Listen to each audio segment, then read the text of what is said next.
जय हिंद। तो आज हम लोग बात करने वाले हैं इंग्लिश के बारे में। आज अपन इंग्लिश का पूरा सत्यानाश करेंगे। सत्यानाश गलत सेंस में ना लेना, सत्यानाश का मतलब ये है आज इंग्लिश के इसी तैसी कर देंगे, पूरी तरीके से हम क्रैक करेंगे। जो टिप्स बता रहे हैं, अगर तुम हमें 3 साल से फॉलो कर रहे हो तो तुम जानते होगे कि मेरा क्या स्टाइल रहता था पहले पढ़ाने का। अभी तो छोड़ दिया हमने, बीच में भी पढ़ाना छोड़ दिया था, इससे लड़कों को काफ़ी दिक्कत हुई थी, उसके लिए तो हम सॉरी हमेशा से मांगते चले आए हैं। लेकिन हम यहाँ पे बात इस चीज़ की कर रहे हैं कि हमने जो भी स्ट्रेटजीज बताई वो काम आई हैं, हमने जो भी प्लानिंग दी वो काम आई हैं, उसी के बेसिस पे हम चीज़ें अपनी एग्जीक्यूट कराते हैं। हम यहाँ पे बात कर रहे हैं आज इंग्लिश के बारे में। इंग्लिश के बारे में जो भी चीज़ें बताएंगे आंख बंद करके काम कर लेना, आंख बंद करके नहीं कर पाओ, आंख खोल के पढ़ना। जो भी चीज़ें बता रहे हैं गारंटीड सिलेक्शन मेरी जिम्मेदारी है। इंग्लिश की अगर हम बात करें तो सबसे पहला जो सेक्शन आता है वो आता है रीडिंग सेक्शन। ये तुम्हारा मजबूत नहीं हुआ, 90% तैयारी तुम्हारी यहाँ से होगी, हम लिख के दे सकते हैं। हमने जब मॉक टेस्ट, अपनी तारीफ नहीं कर रहे हैं, हमसे बात बता रहे हैं, हमने जब प्रीवियस ईयर पेपर एक लगाया था उसके 60% क्वेश्चन हमने पहली बार में सॉल्व किए थे। वो भी किस वजह से? क्योंकि हमें किताबें पढ़ने का शौक था, मैगजीन। और इसीलिए अभी हम एक फेवरेट अपनी किताब तुम्हें दिखाने जा रहे हैं, सदगुरु की इमोशन, और ये है रिलेशनशिप। एक किताब में 2 वो हैं। अब सदगुरु की किताब से हमें क्या बेनिफिट मिला उसके बारे में बात करते हैं। देखो सदगुरु क्या है, साउथ के हैं।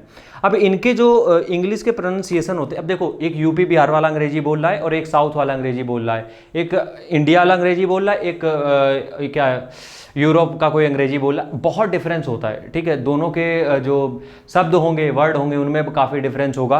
तो इस किताब को हमने पढ़ा क्योंकि हमें मज़ा आता है इन सब किताबों पढ़ने, और इस तरीके की मेरे पास कुल 11 या 12 किताबें होंगी, ठीक है। इन्हीं की नहीं, और सारे राइटर हैं, 11 से 12 किताबें हैं मेरे पास। और इसमें इतने सारे वर्ड हैं, इतने सारे प्रोनाउंसिएशन है, इतने सारे वर्ड सेंटेंस हैं जिनसे कि हमें एक वो जो ग्रामर का पोर्शन आता है वो पढ़ने में मज़ा आता है। तो अगर तुम्हारा रीडिंग पोर्शन अच्छा है तो तुम्हें इसमें फ़ायदा क्या होगा? सबसे पहला जो रीडिंग कॉम्प्रिहेंशन, उसमें फ़ायदा होगा, क्लोज टेस्ट में फ़ायदा होगा, स्पेलिंग मिस्टेक में फ़ायदा होगा, वोकैब में फ़ायदा होगा। मेरे कहने का मतलब ये है कि अगर तुम्हारी रीडिंग की पकड़ अच्छी है इंग्लिश में, तो हमें ये लगता है तुम्हारी तैयारी में इंग्लिश में कुछ भी नहीं रखा है, इंग्लिश हलवा है तुम्हारे लिए अगर तुमने ये चीज़ें कर ली। और इसके लिए हम ये कहेंगे अपने एग्ज़ाम तक कम से कम 15 मैगजीन पढ़ डालो, 15 मैगजीन। कुछ नहीं समझ में आएगा वही चाहिए, जो ना समझ में आए पेंसिल से उसका हिंद खोज करके जो ऐप आता है उससे आराम से तुम एक शब्द निकालो, हिंदी प्रॉपर मिल जाती है, उसमें लिख दो। उसमें तो नाउन प्रोनाउन वर्ब भी दे देता है, अगर वो लिखना हो वो भी लिख सकते हो, वो भी हो सकता है, तो वो तुम लिख दोगे, वो ज़्यादा बेटर रहेगा।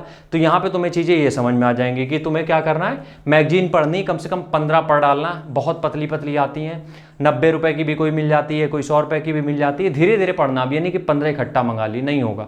एक एक मैगजीन मंगाओ, पढ़ो।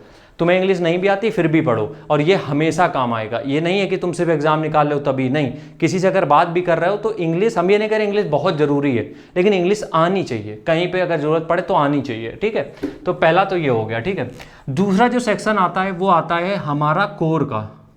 कोर का मतलब यार ये होता है कि हमें एटलीस्ट उसकी फाउंडेशन पता हो, इंग्लिश की जो जड़ है वो पता हो हमें। इसके लिए हम ये कहेंगे कि volume 1 one of the best book है। नीतू मैम की जो वॉल्यूम 1 आती है, मेरे according 1 of the best book है अगर तुम इंग्लिश की तैयारी करने जा रहे हो। क्यों?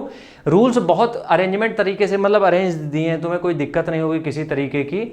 अब हमें ये चीज़ नहीं समझ में आती है, कुछ लोग रूल्स के भी रूल्स बना लेते हैं। वो एक तो इतनी पतली यार किताब है, अभी मेरे पास यहाँ पे रखी नहीं वरना हम दिखाते तुम्हें। एक तो इतनी पतली किताब है, ऑलरेडी उसमें रूल्स दिए हैं, सब कुछ दिया है, तो उसको तुम पतला करके उसमें नोट्स कैसे बना सकते हो यार? अगर तुम एसएससी की तैयारी कर रहे हो, तुम 100-150 पेज की किताब को नहीं खत्म कर पा रहे हो, भूल जाओ तैयारी। उसके नोट्स बनाने की क्या जरूरत, हमें ये नहीं समझ में आता है। वो ऑलरेडी नोट्स फॉर्म में ही है, वो एक तरीके से क्लास नोट्स ही है। जो तुम नोट्स बना रहे हो उन्होंने किताब में दे दिया, अब तुम उसमें भी नोट छांट रहे हो। नहीं करना ये। वो जो किताब है उसमें जितने भी रूल लिखे हैं उनको प्रैक्टिस करो, उनको समझो, हर एक रूल को समझो। उसके जो भी एग्जाम्पल दिए उसको थोड़ा सा देखो, सोच बढ़ानी पड़ेगी। यहाँ पे रट्टाफिकेशन नहीं काम आएगा, तो सोच से थोड़ा सा समझने की कोशिश करो। बाकी उसके नोट्स मेरे अकॉर्डिंग तुम मत बनाओ यार। 150-200 पेज की किताब होगी। 1 मिनट रुको जरा, मिल गई वॉल्यूम 1 हिंदी। कितने, सॉरी यार बहुत ज़्यादा पेज हो गए, लेकिन हम यहाँ पे सिर्फ ग्रामर की अगर बात करें तो ग्रामर में 150-200 पेज से ऊपर नहीं होगा, ठीक है। बाकी तो वो कैप पोर्शन भी है। तो हम क्या बात कर रहे थे, कहाँ गया?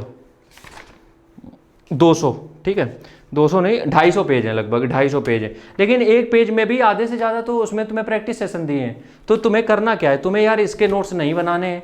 एक बात हम बिल्कुल कान खोल के सुन लो, इसके नोट्स मत बनाना। अब अगर तुम इसमें मूड के बारे में पढ़ोगे, रुको मूड छोड़ो यार, वर्ब एज अ नाउन के बारे में अगर तुम पढ़ रहे हो तो तुम ये देख रहे हो ऑलरेडी इसमें यार पूरा रूल के फॉर्म में ही दिया गया है। अब इसमें तुम क्या रूल बना दोगे? शॉर्ट नोट्स इसके नहीं बनते हैं यार, नहीं बनाने इसके नोट्स। इसमें तुम्हें जो इसमें लिखा है उसको समझो। हम तो कह रहे हैं इसकी कोई कॉपी भी बनाने की जरूरत नहीं है, बस पेंसिल ले लो, इसमें चीज़ें इसी में समझ लो, क्योंकि इसको क्लास नोट्स ही बनाया गया है। तो इसको इसके नोट्स बनाने में टाइम बर्बाद मत करो। और ये एक तरीके से हम ये कहेंगे मैडम को थैंक यू। कुछ बातें इनकी हमें नहीं अच्छी लगती मैडम की, लेकिन फिर भी इन्होंने जो इस बुक में काम किया है वो अच्छा है।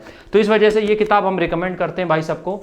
मेरे पास 4 तरीके की इंग्लिश की किताब है, लेकिन मेरी वन ऑफ द बेस्ट किताब है, ठीक है। तो रूल्स के लिए तुम रूल्स के गो थ्रू जाना पड़ेगा। तुम कितनी भी मैगजीन पढ़ लो, रूल्स तुम्हें पता होने चाहिए, ठीक है। तो दूसरा तो ये हो गया।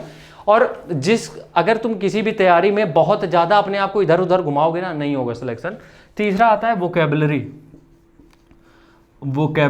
ठीक है। वोकैब जो है इसको तुम इस तरीके से पढ़ो कि एक शब्द से तुम 4-5 चीज़ें समझ पाओ। अब इसके लिए कोचिंग में बहुत सारी चीज़ें चलती है, लेकिन हम यहाँ पे जब भी बात करते हैं हम कोचिंग की बात नहीं करते हैं। तो वोकैब के लिए हम ये कहेंगे कि एक कोई भी वोकैब की किताब खरीद लो।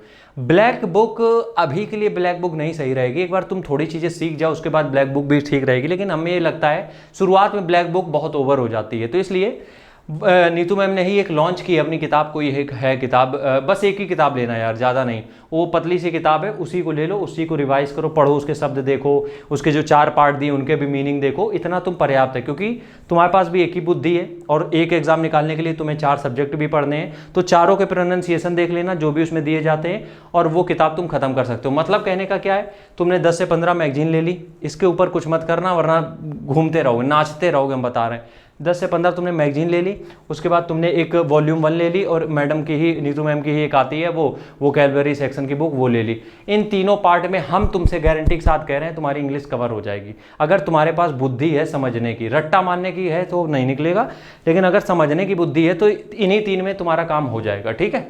मिलते हैं नेक्स्ट वीडियो में, तब तक के लिए राम राम, जय हिंद।